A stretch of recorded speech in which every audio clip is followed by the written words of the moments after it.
If you enjoy cinematic stories about ancient history, don't forget to subscribe to the channel so you never miss the next episode. Leave a comment below and tell me what you think, or suggest a battle or historical figure you want to hear about in future videos. Your likes, comments, and shares are the greatest support for this channel and help it keep growing. Thank you for being here. Now let's dive into today's story. Imagine a quiet lecture hall at a modern military academy somewhere in the United States. The lights dim, the projector warms up with a humming sound, and a large map appears on the screen. A professor, calm and composed, steps forward and asks a question that instantly grabs the attention of every cadet in the room. How, he says, did an army of roughly 50,000 men manage to surround, isolate, and defeat nearly 80,000 Roman soldiers in a single day? No one answers. They all lean in. The professor lets the silence grow, then taps the map. It zooms in, slowly shifting from modern digital lines to a weathered ancient landscape, and in that moment the hall fades. The screen dissolves into a vast plain of dry grass, a rising sun, and two enormous armies preparing to face each other more than 2,000 years ago. Welcome to Cannae. The story does not begin on that battlefield. It begins decades earlier in a world divided by ambition, fear, and rivalry. Rome and Carthage had already fought once, and the wound left behind had never truly healed. The Second Punic War erupted like a firestorm, carried not by politics alone, but by the determination of one man who had promised his father he would always stand against Rome. That man was Hannibal Barca. From the moment he entered history, Hannibal was different. He was raised not only as a commander in training, but as someone who understood the cost of war.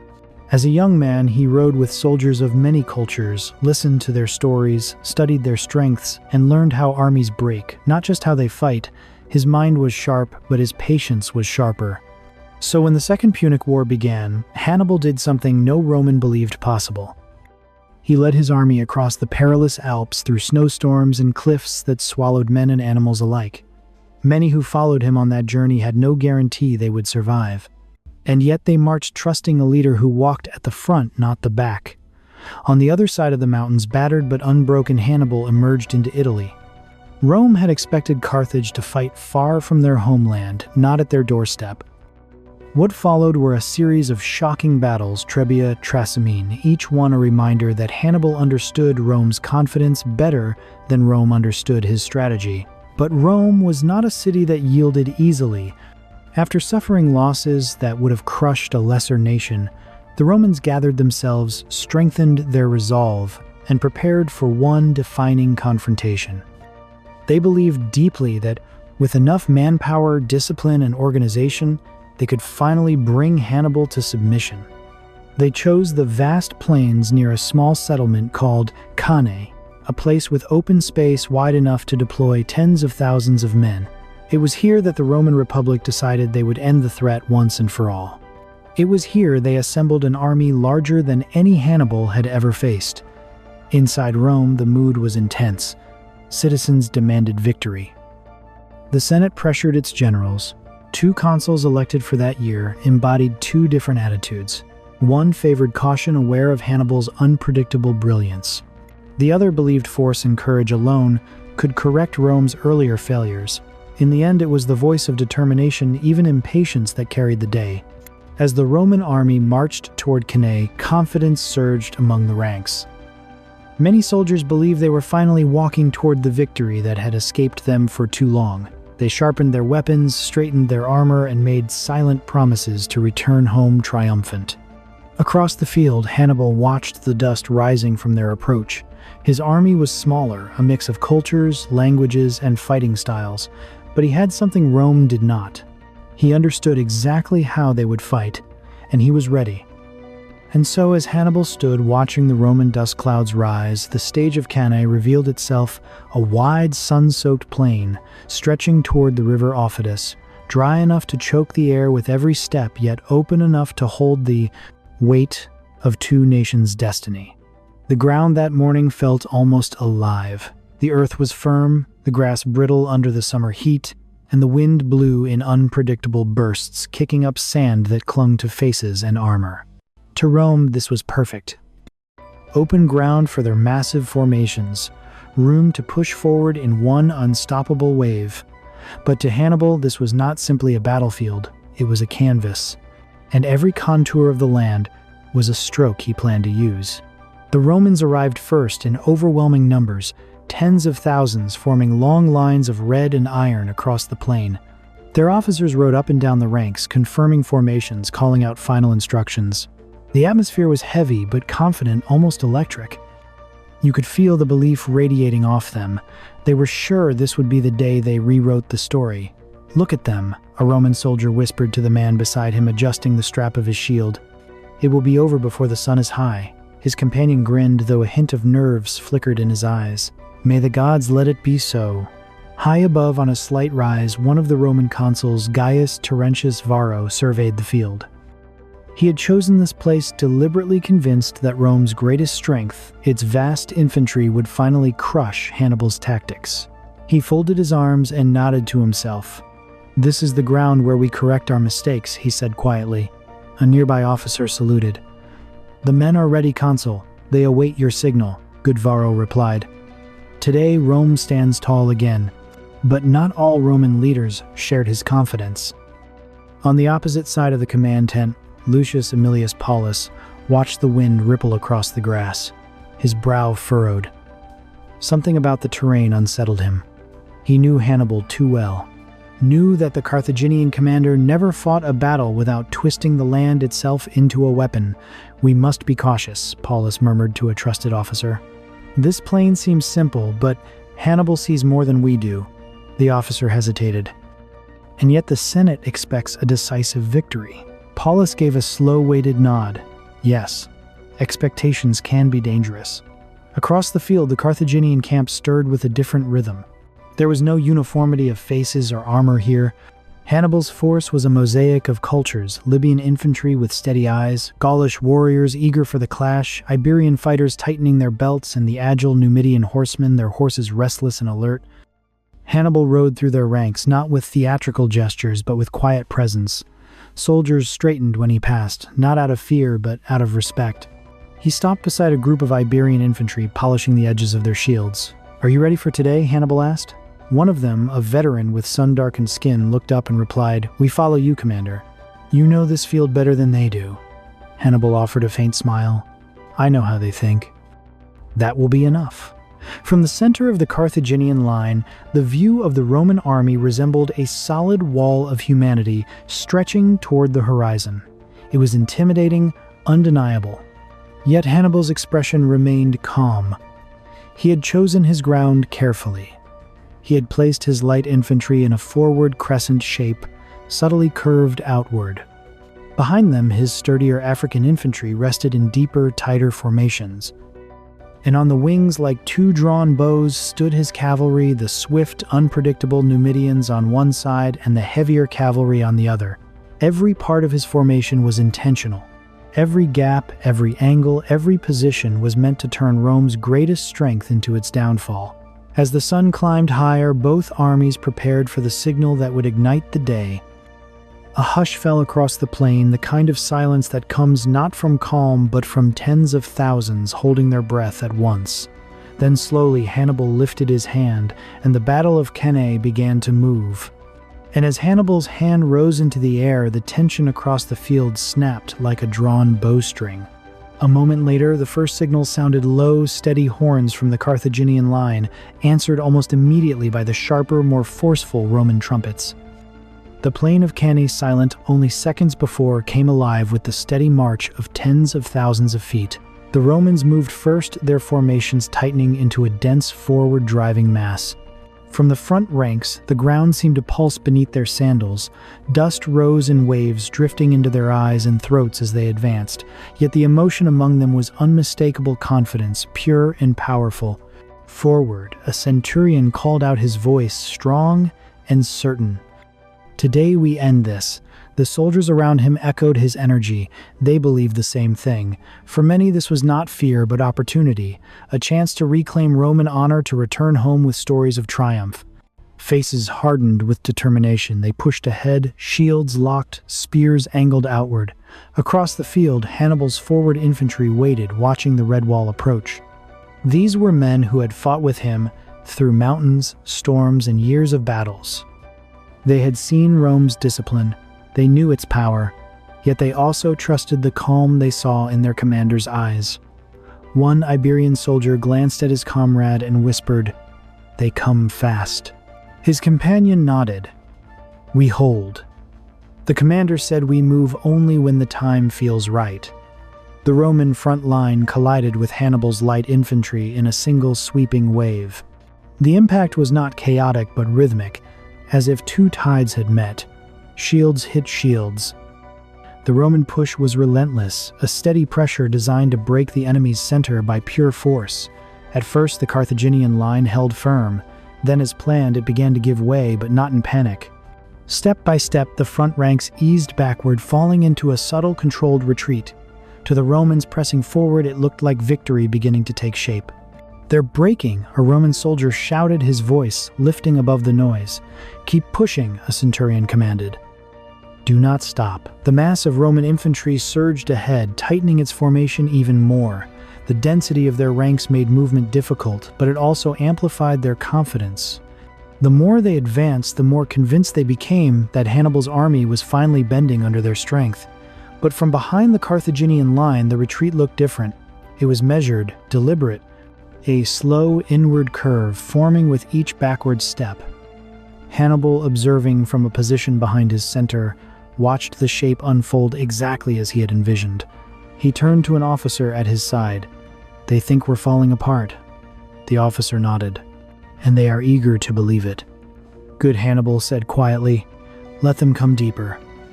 Back in the Roman front, ranks the heat grew intense. The sun climbed higher, pouring down onto helmets and shields. Breathing became harder, the crowded formation trapping heat and dust. Still, they pushed, driven by the belief that every inch forward brought them closer to victory. A younger Roman soldier struggling inside the press of bodies finally called out to his unit leader, "Sir, we're packed too tight." "I can barely lift my shield." "You'll lift it when you need it," the leader replied. "Just stay in formation." But beneath the certainty of their officers, subtle doubts flickered among a few. Why was the enemy falling back so evenly? Why was there no frantic resistance, no sign of collapse? Still, the majority felt unstoppable. They advanced further, pushing Hannibal's center into a deeper curve. It looked like the beginnings of a rout. The Roman confidence swelled. What they couldn't see, what they had no way of knowing, was that the shape forming around them was not weakness.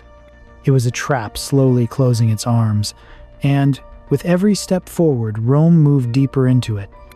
And with every determined step the Romans took into that tightening curve, the shape of Hannibal's design finally began to reveal its true intention. At first, the shift along the Carthaginian flanks seemed subtle, almost unnoticeable. But to the seasoned eyes on Hannibal's wings, it was the moment they had been waiting for. The African infantry on both sides, disciplined and composed, began to angle inward. Not rushing, not charging. Simply moving with the confidence of soldiers who knew their moment had come. On the Roman right flank, a veteran soldier glanced sideways and blinked through the dust. "Are they turning toward us?" His officer frowned, trying to see through the haze. "Hold formation. Their line is thinning. They're trying to buy time." But the Africans weren't thinning. They were reshaping the battlefield. Meanwhile, far off to the Roman left, the thunder of hooves signaled another shift. The Numidian cavalry, light, fast, unpredictable, had already driven the Roman cavalry back in a series of quick darting clashes. Now, with the Romans scattered, the Numidians began sweeping wide behind the field, disappearing into dust clouds before reappearing like swift shadows. "Where are they going?" a startled Roman rider muttered as he tried to regroup. His commander's answer carried no comfort. "They're not chasing us anymore. They're heading back to the infantry." Back in the center, the Roman troops continued to push forward, unaware that the world behind them was rapidly changing shape. They saw only the Carthaginian line in front of them, still retreating, still bending, drawing them deeper. A younger Roman soldier gasped for breath, pressed shoulder to shoulder on all sides. "Sir, we're too close. There's no room to swing a sword." His commander steadied him. "Just keep advancing. Victory is ahead of us." But for the first time, the soldier wasn't sure. On the Carthaginian side, Hannibal observed the moment the curve of his formation had reached its limit. The center had lured the Roman mass forward far enough. Now the trap's jaws needed to close. He turned to his officers, his voice calm but unwavering. "Signal the wings." The order rippled outward. On the right flank, the Libyan infantry stepped forward as one. Their line angled inward, pivoting smoothly like a door swinging shut. On the left flank, the same movement echoed a mirror image closing around the Roman mass. From within the Roman formation, it began with a ripple of confusion. Why are they on our sides? They're not retreating, they're turning toward us. The once unshakable confidence inside the Roman ranks began to falter. Men twisted in place, trying to see, but the formation was too tight, and movement was nearly impossible. Then came the sound that changed everything, the distant, unmistakable thunder of hooves returning. The Numidian cavalry swept in from behind, followed by Hannibal's heavier riders. They formed a barrier at the Roman rear, an unbroken line that sealed the last open path. A Roman centurion, realizing too late what had happened, whispered in disbelief, "We're surrounded." The words spread through the ranks like a chill. Across the field, Hannibal's officers watched the shape of the battlefield transform into a perfect circle. The Roman army, now trapped in the center, compressed by the very momentum they believed would win them the day. Inside that tightening ring, emotions shifted rapidly. Panic mingled with frustration. Officers tried to restore order, calling for shields to rotate outward, urging men to stay calm. But the press of bodies made coordination nearly impossible. The air grew heavy. Breathing became harder. Men leaned into each other simply to stay upright. From the outer lines, Carthaginian infantry stood firm, their faces set with focus rather than fury. They advanced step by step, tightening the encirclement with measured resolve. There was no rush, no chaos, only the steady discipline of troops executing the plan they had trained for. High on a small rise, Hannibal watched the ring close. He did not raise his arms in triumph. He did not shout. His expression was steady, almost solemn. He understood what this moment meant for Rome, for his army, for the long war still ahead. He simply nodded once. The trap had closed. And once the trap had fully closed, the plain of Cannae transformed from a battlefield into a moment suspended in time, a turning point so profound that its echo would carry through centuries. When the fighting finally slowed, the dust began to settle across the field like a quiet curtain. What had started as a confident Roman advance had ended in a stillness no one in those ranks ever expected. The Carthaginian soldiers stood in disciplined formation, breathing heavily yet steadily, while the Roman survivors, those few who remained standing, looked around with the weight of disbelief pressing on their shoulders. The sun hung high overhead, casting long shadows across a field where hopes, strategies, and entire legions had collided. Hannibal remained on the rise, overlooking the battlefield, his posture firm, his eyes calm.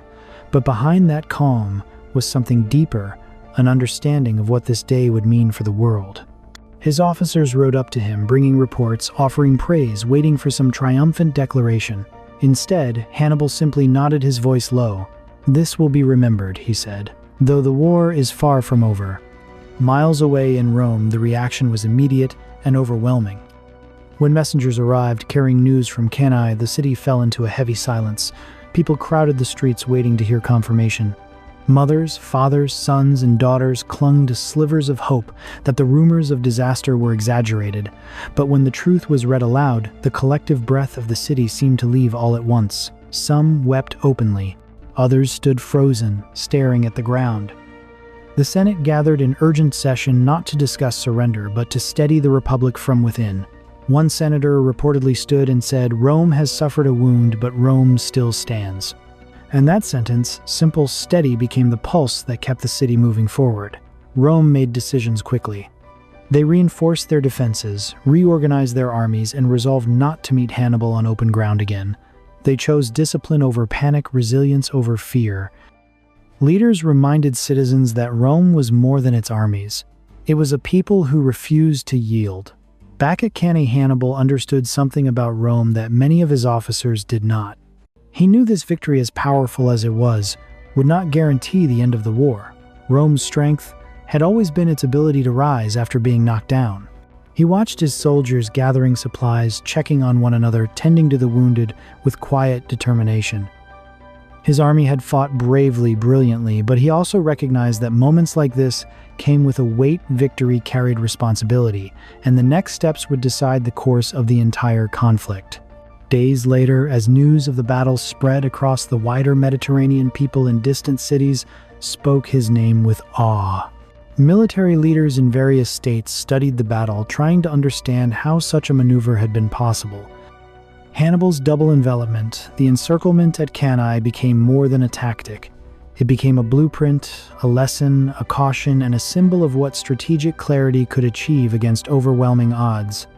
And as centuries passed, the legacy only grew. Generals in future wars studied Hannibal's movements. Scholars referenced Cannae in discussions of leadership planning and decision-making. Even in modern times, military academies across the world use Cannae as an example of how a commander can shape a battlefield, how understanding an enemy's confidence can be as powerful as any weapon. But perhaps the greatest lesson from Cannae is not about tactics or formations. It's about perspective. It's about how Rome, even in the face of overwhelming loss, chose determination over despair. It's about how Hannibal, despite one of the greatest victories in history, knew that triumph did not guarantee an easy path forward. And it's about how moments of pressure reveal who we are, whether on an ancient battlefield or in the challenges of modern life. So as we leave the plains of Cannae behind, let this story remind us that strategy, patience, humility, and resilience are as timeless as history itself. Now I want to hear from you. What part of this story resonated with you the most? Which ancient battle or historical figure would you like to explore next? Share your thoughts below, and if you enjoyed this journey through history, feel free to suggest the next destination.